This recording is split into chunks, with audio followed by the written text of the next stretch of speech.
Il y a quelques jours, à Jérusalem, Jésus était accueilli comme un roi par une foule en liesse. Sa destinée se profilait sous un soleil radieux.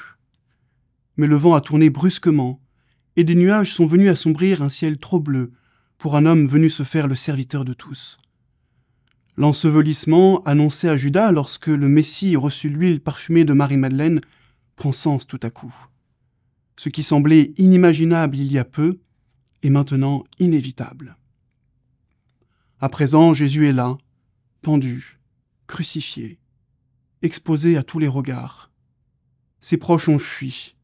Seule Marie, sa mère, quelques femmes et le disciple Jean sont restés pour l'assister. 2 larrons entourent la croix. Ils sont coupables, eux, et ils méritent pleinement leur supplice. Mais mêlé à l'assistance se trouve un 3e larron, Marie-Madeleine. Elle aussi, à sa manière, est coupable et est comme crucifiée. Elle aimerait souffrir avec Jésus, comme lui, autant que lui, et même davantage. Prendre sur elle ses souffrances, parce qu'elle l'aime, mais aussi parce que, comme le bon larron, elle sait qu'elle mériterait d'être à la place de l'innocent, être clouée et moquée à la face du monde. Si seulement, comme par miracle, elle pouvait le décrocher et prendre sa place, expier pour ses propres péchés.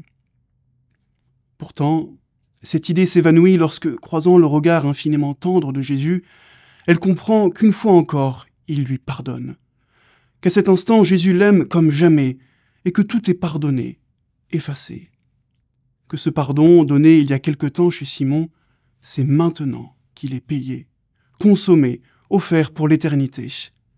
Ce n'est pas à elle de prendre sa place, c'est lui qui est à sa place, qui offre, qui aime, qui paye, pour elle et pour tous les autres.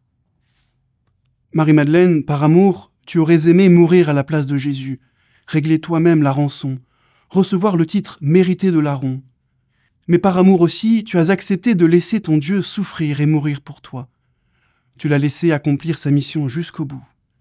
Tu t'es abandonné à sa miséricorde, tu as accepté ta condition de créature, qui ne peut être pardonnée que par Dieu seul.